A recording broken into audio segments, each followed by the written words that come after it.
Hi everybody, and welcome to today's video. It's a fairly specific topic, and I'm making this video for people that have three things at their homestead or property. The three things are a tractor, a snowblower, and a gravel or stone driveway.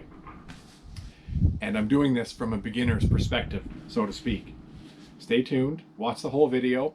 It won't be very long. Maybe you already know some of the things in here. Maybe you can offer me some advice or share with other viewers, but maybe you'll learn something too.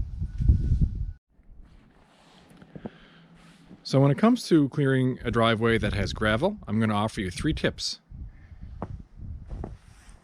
And the first one is not to start with the tractor or blower at all.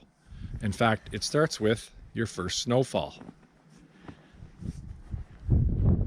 It can be very tempting when we get our first snowfall to get out and start blowing snow and clearing snow from your driveway. But the problem with that is usually it's not cold enough for a base layer to form, and you end up just digging up and chucking gravel all over the place. So it seems counterintuitive, but if you were able to, when you get that first snowfall, just drive over it, in and out of your driveway a few times, maybe even use your tractor, pack it down.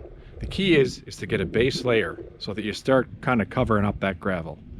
So many times I've ignored this, so many times I've had to, because when you have a driveway like mine that's a couple of 100 feet long, and all of a sudden your first snowfall is a big heavy one, you don't really have a choice but to clear snow. But this year it's been pretty decent. It's kind of been flurrying every day, a few flakes, so we've been able to drive in and out of the driveway without any problem, and nobody's gotten stuck yet. So that's tip number one. Tip number two, a lot of people already know. You have these adjustable skids on your snowblower. Your walk-behind snowblower will have the same thing, very similar. The ones on the SB1154 have three settings, notches like these. Now, I have mine set to the highest position, I guess you would call it lowest, so that as you're backing through the snow, your cutting or leading edge of the blower is higher off the ground. That works in some applications, depending on the gravel size in your driveway. Another tip though, and the final tip I have, comes to your top link. Now, when you have your blower hooked up and you're sitting in your garage or in a flat level surface, you can adjust this top link so that you tilt the snowblower towards the tractor ever so slightly.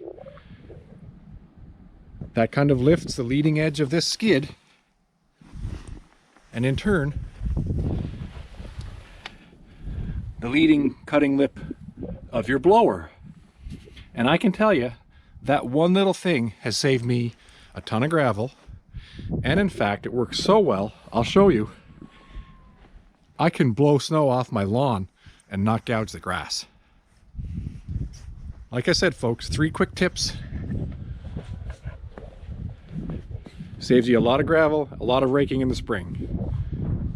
I'll show you how everything works as I get going here.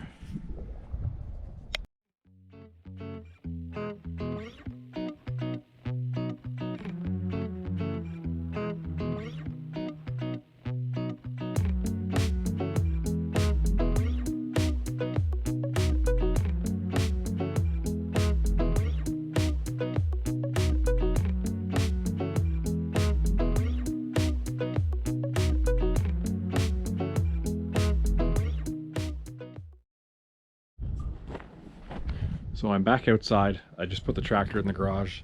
I finished clearing some snow.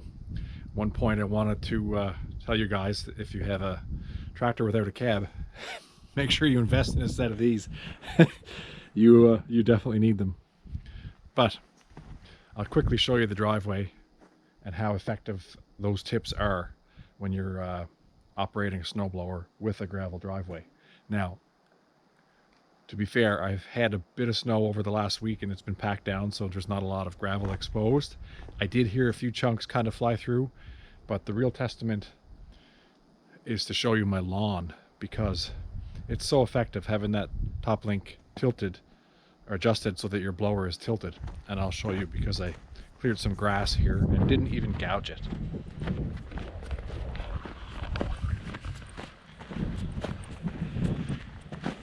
That's not the best lighting for this, but I will show you anyway. We don't have a lot of snow on the ground, and I was able to snowblow right back here, and with my skids set at the lowest point so that the blower isn't gouging, and with that top link adjusted, you know, I was able to clear right back to my chicken coop without hurting my lawn. I can tell you from experience, I used a snow pusher last year and it gouged the heck out of the grass. I've since sold that, and the snowblower is way more effective. Well, there you have it, folks. The results are in. I'm impressed. I'm happy with how those 3 modifications to my snowblower worked to preserve my gravel driveway and my grass. I use my grass to park the cars because it's so hard to clear snow from around the house. Let me know if you found these 3 tips helpful. If you liked the video, give it a thumbs up. If you have any other comments to leave that might be helpful to me, please leave them. Other viewers may appreciate them as well. Thanks for watching. Please subscribe.